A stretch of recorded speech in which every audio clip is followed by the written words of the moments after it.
আমি নিজ হাতে আমার বোনের সংসার নষ্ট করেছি, আর এ দায় আমাকে বয়ে বেড়াতে হচ্ছে মৃত্যুর আগ পর্যন্ত। আমার দুইটা সন্তান, তাও পঙ্গু। মানুষে বলে এগুলো নাকি পাপের ফল। বোনের জামাইকে বিয়ে করার পর ভালো করে 5টা বছরও সংসার করতে পারিনি। আলসার, কিডনি ড্যামেজ হয়ে বিয়ের 6 বছর পরেই আমার স্বামী মারা যায়। সুখের আশায় বোনের ঘর ভেঙেছি, কিন্তু সুখ আমাকে ধরা দিল না। আজ থেকে 20 বছর আগের ঘটনা। আমরা 3 বোন, অভাবের সংসার ছিল। বাবা ছোটবেলায় মারা যায়। তারপর কোনো রকমে আমরা বড় হই। আমি ছিলাম সবার ছোট। আমার বড় আপার বিয়ে হয় প্রণয় করে, তাও এক শহরের ছেলের সাথে। খুব ভালো ঘরে বিয়ে হয়, কোনো কিছুর অভাব ছিল না।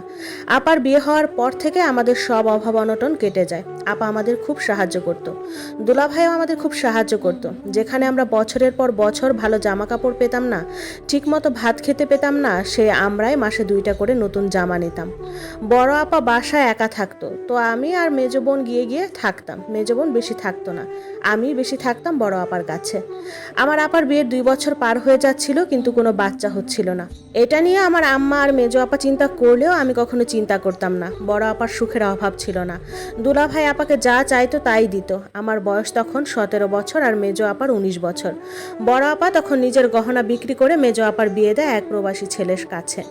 তো মেজ আপার বাসায় আমি তেমন যেতাম না, বড় আপার কাছেই থাকতাম। বড় আপার সব কাজই আমি করতাম, কিন্তু তখন অবচেতন মন শুধু বড় আপার জায়গায় নিজেকে আবিষ্কার করতাম। মাঝে মাঝে ভাবতাম, ইস, দুলাভাই যদি আমার বর হতো তাহলে খুব ভালো হতো।